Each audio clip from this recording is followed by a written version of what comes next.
Our guest on Perspectives today is Kathryn Whittington. She is the president of the Ashtabula County Board of Commissioners. Hello, Kathryn.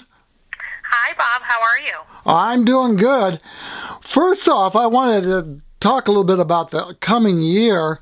The fact that we've got big projects coming, the Petman project, the Crystal expansion, the old Crystal company in Ashtabula Township expansion. Con Ed is supposed to get a plant that converts scrap tires into crude oil. We got new hotels supposedly popping up all over the place. So, are you optimistic about the new year? I am. Economic development is on the upsurge, but so is there's a lot of projects happening right here out of the Commissioner's office for 2021. Like what? Well, you know, Bob, we're currently in the middle of our budget process. Yes. Our budget process lasts about 6 months. It starts around September, October, and then we finish up. We pass a temporary budget at the end of December and operate in a temporary budget for the first quarter of the year. So our actual final budget is going to be passed at the end of March. So we are in full budget sessions with our other elected officials and just working through to make sure that all the needs are met at the offices, that they can continue to provide the necessary resources and services to our residents. So you meet individually with each of the elected officials, their offices, and go through their budget line item by line item. Right, and they've got a kind of a Christmas list, and you guys... They have their wish list, and then sometimes some things are granted, and sometimes some things aren't. So it depends on the overall amount of dollars that we have, and what each office truly needs. One, to be run by statute, and then what those extras are to make those functions enhanced, better. Those types of things. But the three commissioners, they're the ones that really have to decide what's going to go and what's not. Sometimes you hear plans and proposals by public officials that sound good, but there just isn't the money for it. Correct. And we are the ones making those decisions, and they're tough decisions. They're not easy decisions. But, we take into consideration every budget proposal with their wish list, and we go through it.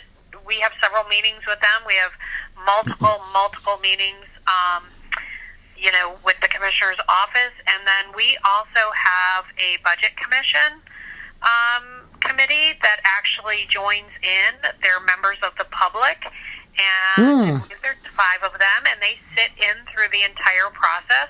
And so we get to hear community feedback on each of those budgets. So they go with us through the entire process, which has just been really an asset for us. Is this something new? It's been done since I came into office. Okay. So I don't know. I know at one point they had this in place, but I don't know if it's been a continuation. It was something that we put back in, and so I think it's very important to have that input from the community. Yeah, I think that's a good idea. Is there more of a year of a learning curve these days because you've got some new public officials that really haven't gone through this before? That is correct. So it is a learning curve, and so we work hand in hand with their offices and with the elected officials to work through that. Prior to the end of the year, their predecessor submitted a budget, and so that's kind of the drawing board for them. Okay. Is to work off that budget. Budgets are due in October, so each office their predecessor had done a budget for those newly elected. Okay. I remember former Sheriff William Johnson, right around budget time, if you were in the office there, he was so budget-minded that if he saw you, you'd be spending the next 20 minutes talking to him about the budget. About the budget. Yeah. So we're season. So we're moving through that. We're hopeful that we will pass our final budget the early part of March, but we have until the end of March to pass it. It's due to the state on the 1st of April. How has COVID impacted finances? I noticed that you had some good news in that the sales tax went up. The sales tax is up. I contribute that to staycations and people spending their money here as opposed to, traveling. Right. And all the online shopping, we're capturing all that sales tax now. So, that's been it has impacted. People are shopping online and we're able to collect that tax now. So I do believe that has impacted that as well. But yes, COVID has impact financially. We've been very fortunate with our CARES Act dollars that have come down to us. Some of the things that we used our CARES Act dollars for were obviously our first responders and, making sure that, their budget was stable over at our Sheriff's Department. But we also implemented 2 rounds of small business grants, and we spent just over $750,000 in small business grants in those 2 rounds to small businesses, nonprofits, and of course our agricultural community. We also gave $250,000 for housing and utilities through community action. They were unable to spend the full amount of the dollars, but those did come back, and we reallocated the final piece. But we've been giving those dollars back to the community. We did some upgrades here in the Commissioner's office in order for us to have the technology for go-to meetings and people being able to stay in their respective offices but still have meetings with us. So we spent money doing the upgrades like that. Obviously, hand sanitizers, masks, cleaning, all of those those other things. So we've been we did very well with our CARES Act dollars. We're very thankful for those dollars. They really kind of helped offset what was going to be probably a very tough year financially for us. They kind of helped ease that a little bit. It was still a tough year. The commissioners did start a community call that happens every Tuesday, still happens every Tuesday. Casey leads that call, and that's with other community stakeholders and the local health department. And so that call still happens, keeping the communication lines open.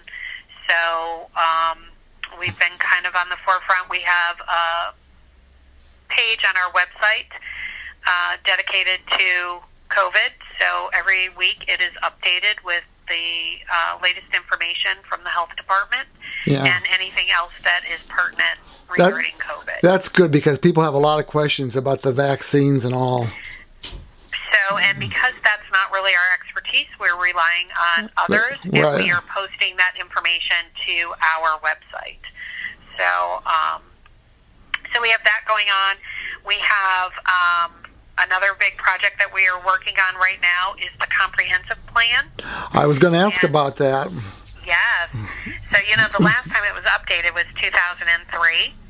And so we are working on that, and we have actually asked for community participation, and they can go to allinashtabula.com and actually participate in the future of our county. So, this is the plan it's a guiding document for Ashtabula County. It brings stakeholders together to craft the future, of what the next 5, 10, 15, 20 years is going to look like here in Ashtabula County. So very important document to be working on. So that's currently underway. Community Services and Planning is leading that project. And there's some meetings, too, on that, correct? Yes, and you can find that all out at allinashtabula.com. So, yeah, that's important because if you're, you can criticize what's going on in the county, but this is a chance to help guide the future. Right, and they're going to talk about the assets in the county and, housing, commercial, infrastructure, where can we enhance, where are the gaps, how can we best use our lakeshore, for example, and how we can just how we want to see our county look over the next several years. Okay. Also, we're talking about progress and all. Something dear to your heart, internet. What's going on with that? There are internet. There is a lot going on, and JP is currently our lead with that, and he is actually has an Ashtabula County task force that has been set up to work and give feedback to the other stakeholders he's working with. So they are currently working on a feasibility study. So great things happening there. We are moving forward. We've got some grants and things like that they'll be able to go for, and so we're still plugging away at it. And yes, I still don't have internet at my house. Poor Kathryn, are you still sometimes going to McDonald's in Andover to get internet access? So yes, still have to do that payroll for the company. So yes, I sit in the parking lot at the library sometimes, and it just depends on where I'm at, where I'm able to go to get that internet. So I would imagine this is really tough for Pine Bituming schools for some of the students that even all over the county, actually. Yeah. So what COVID did was even the areas that do have broadband, it identified that you can't have an entire community on it. And it worked still at a very good pace. So COVID really did identify other issues as well with our infrastructure. So that'll be, that's part of that task force and what they're working on. I read in Erie County, Pennsylvania, there are places there that have no internet or very little, and families actually split up, and some of the kids go to their grandparents because if they have more than two people on the internet doing schoolwork, it lags. So that's exactly. So, and that's what we found here in the county is that even though there's areas with strong internet, you add 3 children doing homework at the same time and several people on the same city block doing homework, it started to bog the systems down. So rural broadband is on the top of our list, as well as, the jail project is another project that kind of got halted because of COVID. Is that being revived? It is. We've had several developments on that front. We've been involved over the last year, though it stopped kind of with COVID. We still had some things that we were working on.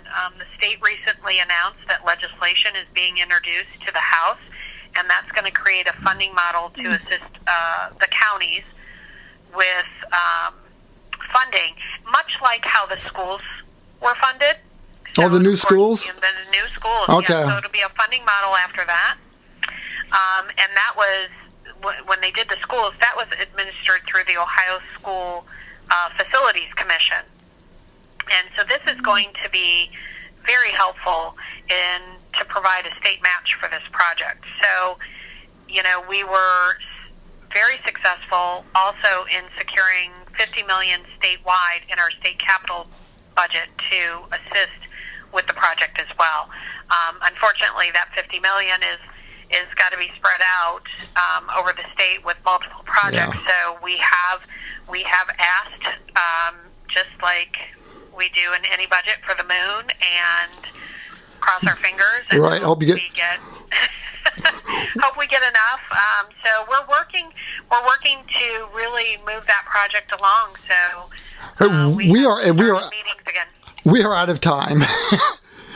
We are out of time. Kathryn Whittington, County Commissioner, thank you very much. I'm Bob Lebzelder on Perspectives.